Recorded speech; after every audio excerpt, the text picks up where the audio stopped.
Salvete homines! Hoje está começando propriamente a temporada de inverno em São Paulo.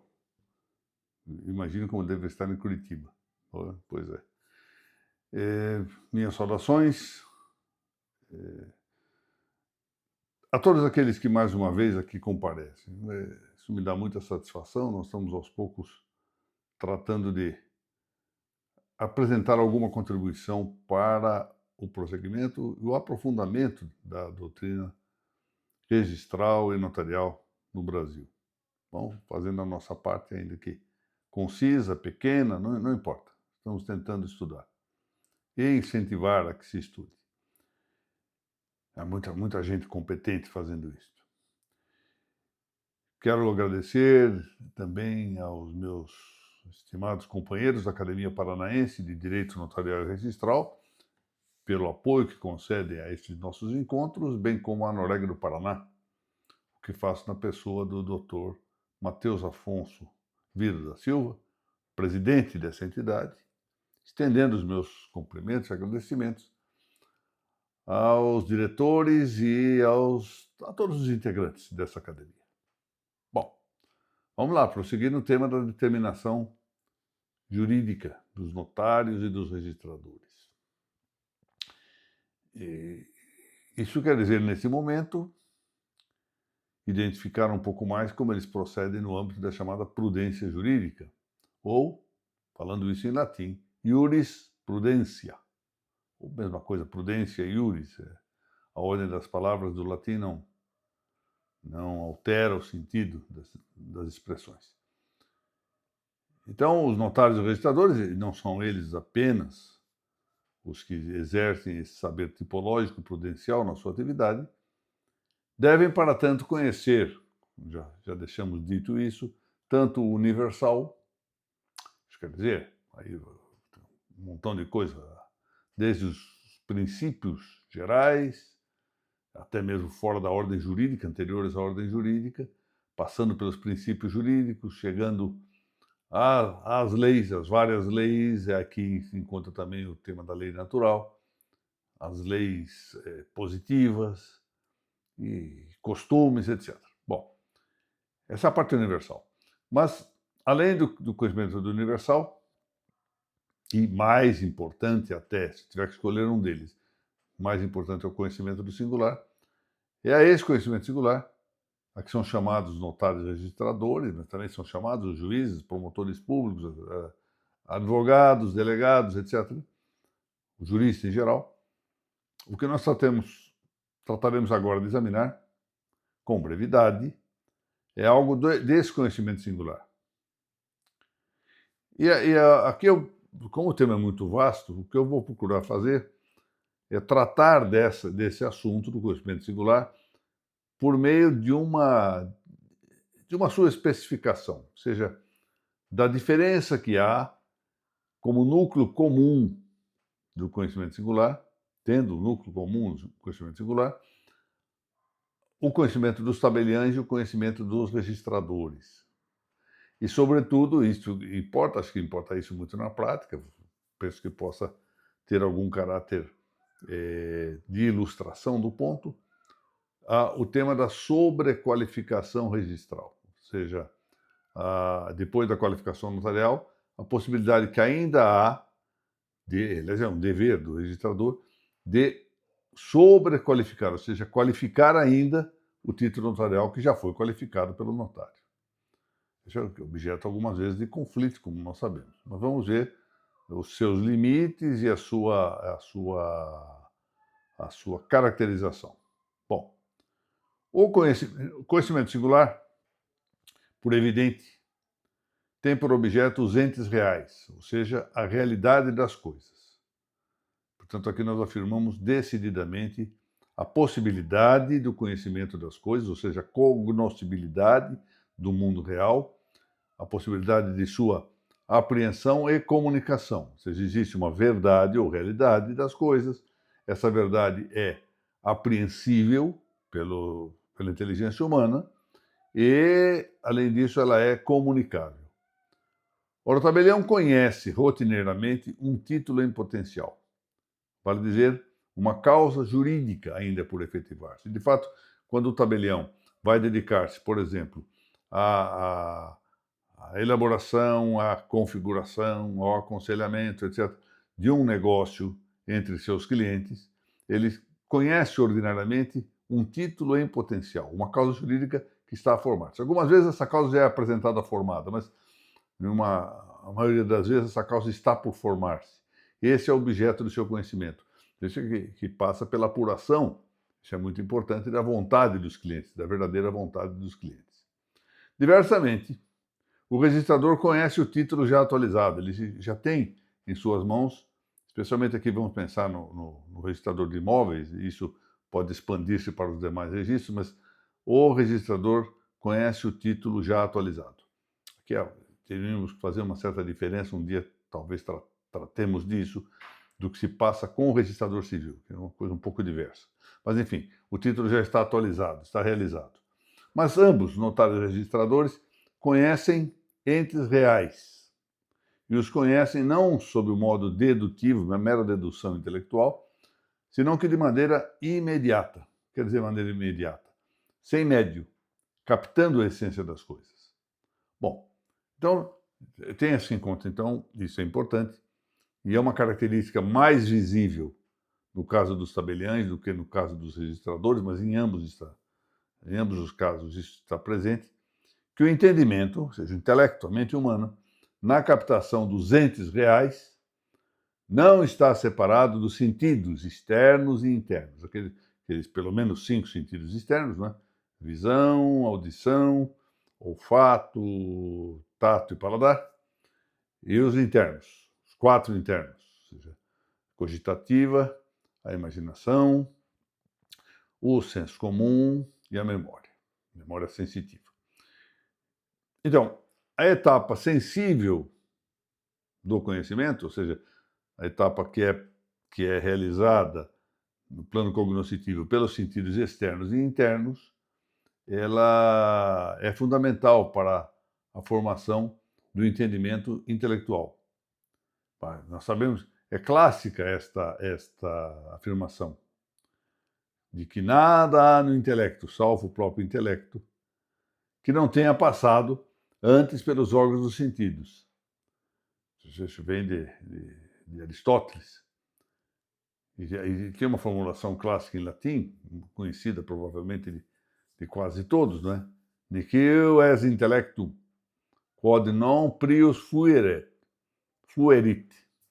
in sensu. Ou seja, nada há no intelecto que antes não tenha passado pelos órgãos dos sentidos.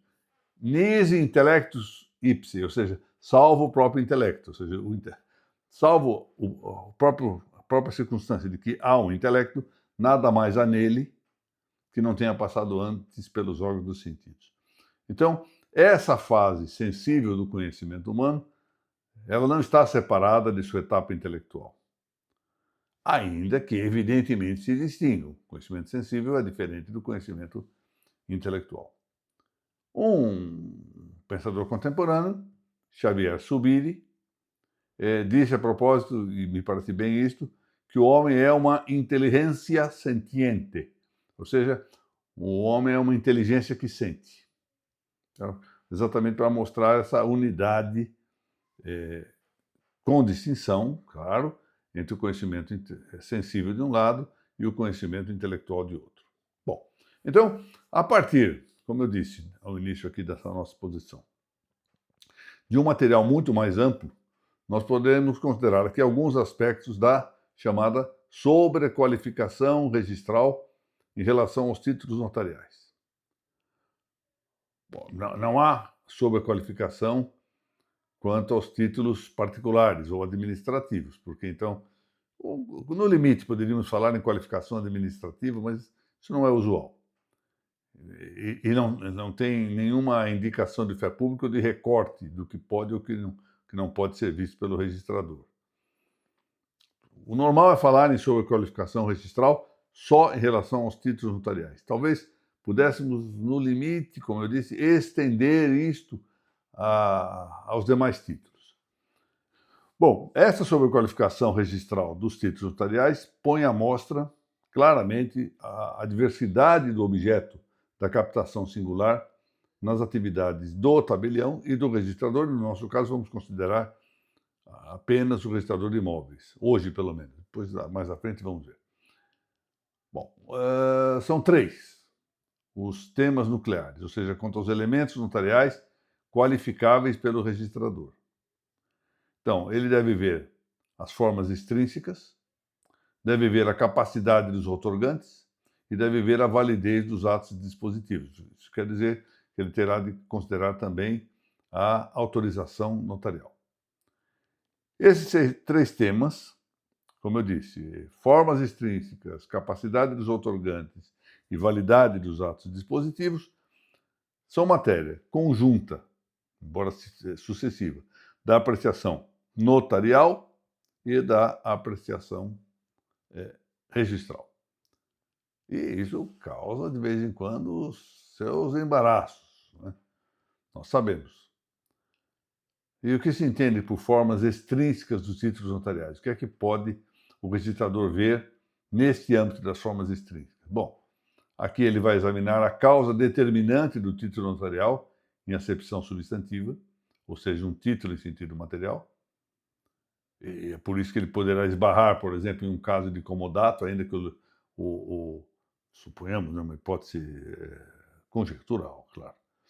Um notário faça um título de comodato e chame de locação, mas queira registrar esse título. E ele então vai examinar se pode ou não registrar seu comodato no registro de imóveis. O título foi qualificado na origem, mas nem por isso tem acesso garantido no registro de imóveis. Quanto também a causa que o individua externamente, ou seja, o título em sentido formal. Foi expedida uma escritura pública, ou o registrador não dá forma de escritura ao título. Você vai examinar. São as formas extrínsecas, externas. Essas formas extrínsecas, e aqui vamos avançar um pouco mais, abrangem algumas questões importantes. A primeira delas, a da competência material e territorial do notário. E depois, os requisitos formais que as leis imponham com caráter essencial, seja para a outorga dos atos notariais, seja para a expedição de suas cópias, certidões de traslados e a representação dos outorgantes. Ele vai ver tudo isso. O outorgante está devidamente representado ou não? Caberá ao registrador ver isso também. O notário já viu. Bom, o notário já viu, mas aqui cabe ao registrador uma sobrequalificação. E volto a dizer, não é de todo infrequente que ocorram conflitos entre uma e outra qualificação.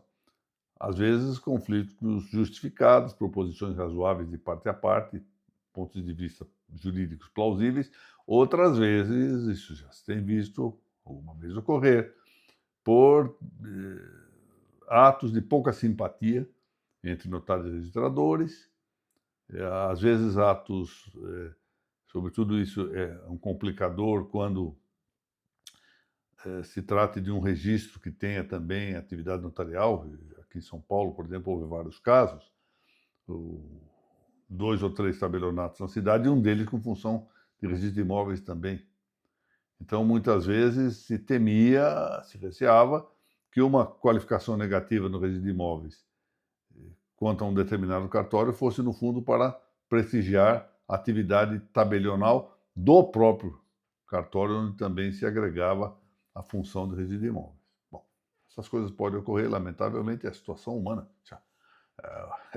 Enfim, a culpa é de Adão e Eva. A culpa é de Adão e Eva. É do pecado original, somos todos assim, feitos desta mesma massa, e de vez em quando incorremos em falhas, em deficiências, pecados na nossa atividade. Bom, também a capacidade dos membros outorgantes, por exemplo, a capacidade de direito e a capacidade de agir, é matéria que deve examinar-se pelo registrador. E, por fim, a validade dos próprios atos dispositivos, o conteúdo do ato ou negócio jurídico, objeto do ato notarial. Ainda que falte uma enumeração legal completa dos elementos notariais suscetíveis de atrair a qualificação do registrador de imóveis, não há mesmo na lei nada disso, é sólido realmente na doutrina, o entendimento de que possa, ou melhor, deva o registrador aferir para logo a competência material e territorial do notário. A primeira coisa que ele deve ver Exatamente. A primeira, a própria competência dele registrador. E, na sequência, num título notarial, examinar a competência do próprio notário. Bom, no nosso caso, a competência material está em indicação ampla, prevista no artigo 7º daquela Lei Geral dos Notários e Registradores, a 8.935, que é de novembro de 1994, e ela abarca a elaboração de escrituras públicas, de procurações, de testamentos, sempre que públicos, aprovação dos testamentos cerrados, a lavratura de atas notariais, o reconhecimento de firmas, que é também uma ata notarial, mas enfim, vamos deixá-lo destacado aqui, a autenticação de cópias, e, claro, sabe-se, o testamento público é da competência privativa do próprio notário, o registrador vai ver isto, ou de seu substituto, secundum legem, nos termos do que dispõe o Código Civil, em vigor, né, 2002, no artigo 1864, inciso 1º, afastando-se, neste caso, a extensão de atribuições comuns aos escreventes das notas, que está lá no artigo 20, parágrafo 3º da referida Lei 8.935. Bem, já quanto à competência territorial, vamos ver lá no artigo 9º da referida lei, que eu acabo de mencionar, né, a 8935, que o tabelião de notas não poderá praticar atos de seu ofício fora do município, para o qual recebeu delegação. Certo, como indica o texto do artigo 8º da mesma lei, ser livre a escolha do tabelião de notas, qualquer que seja o domicílio das partes, ou lugar de situação dos bens objeto do ato ou negócio. Eu queria até contar algo interessante que eu me lembrava aqui que eu estava falando. Há alguns anos. Eu estava aqui, fui ao cartório de notas de Barueri, e enquanto esperava para ser atendido, estava ali no hall de entrada, um cartório muito bem instalado aqui do Dr. Biratã Pereira Guimarães. Quando vi, havia 2 pessoas ali presentes, chega um terceiro, entabula uma conversa com esses 2 e começa a dizer: os senhores vão fazer o ato negocial aqui, o ato notarial aqui? Por que não vão fazer em tal comarca? Eu não vou dizer o nome da comarca.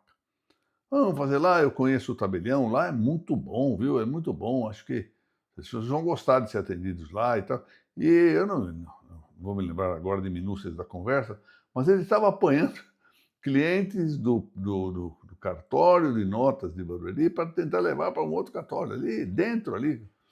É tudo inusitado. Eu fiquei sem saber o que fazer na hora, acabei comunicando o fato só ao tabelião que isso ocorre aqui diariamente. Uma barbaridade isso. Né? É tudo predatório, uma absoluta falta de ética. Bom, deixamos para lá. Esse é o Brasil de hoje, não é? Bom, ambos esses supostos competenciais devem ser objeto de qualificação do registrador, competência material e competência territorial. Porque aí se trata de um capítulo que reflete na validade do ato. E o controle da legalidade, ou se nós quisermos dizer de outro modo, da segurança e eficácia dos atos jurídicos, como diz a Lei 8.935, lá no seu artigo 1º, esse controle é dever tanto do tabelião quanto do registrador. Bom, entre outros requisitos de forma para a outorga e emissão de cópias dos atos notariais, podem apontar-se também submetidos à mesma qualificação registral a determinação e a especialidade subjetiva dos intervenientes nos atos objeto. Pode ocorrer que o tabelião esqueça de colocar o nome da parte que está comprando alguma coisa. Pode ocorrer, não é? Ou pode ocorrer de atrapalhar-se na especialidade e indicar mal isto, enunciar mal isto, ou não enunciar. A determinação do imóvel de que se trate, nem sempre precisa ser a sua especialização, mas é preciso que o imóvel esteja determinado. A determinação do título, em sentido material, eu estava ainda em nilo tempore, na Corregedoria Geral, quando examinei várias escrituras em que não se dizia qual o título, especificamente qual o contrato, qual o negócio jurídico que se estava realizando. Apenas falava, estamos transferindo o imóvel, mas transferindo a que título? Doação, compra e venda, dação em pagamento, permuta, não se dizia. É claro que então não está determinado o título. E, além disso, a indicação do valor pecuniário do ato ou negócio jurídico. Isso é importante para vários controles, fiscal, emolumentário, etc. Bom, consoante as diferentes normativas, ainda podem ser requisitos formais. Por exemplo, o uso de papel timbrado, o uso de selo, o idioma, se pode estar redigido em língua estrangeira ou não, se tem que estar acompanhado ou não de tradução, etc. A leitura do escrito, precisa constar isso. A subscrição testemunhal, quando se exige, e etc, etc. Então, aqui nós podemos ir ao Código Civil Brasileiro, 2002, tem um imenso rol de indicações dos artigos 1864 a 1875. Bom, na próxima semana nós vamos tratar aqui ainda da questão relativa à sobrequalificação da capacidade dos outorgantes. Por agora, acho que já há bastante material para nós pensarmos um pouco. E para conflitarmos um pouco, porque essa matéria é realmente bastante discutível e seus limites não estão presentes em lei, de maneira que é mais trabalho da doutrina, mais trabalho, às vezes, da praxe notarial e registral. Meu agradecimento a todos e valete omnes!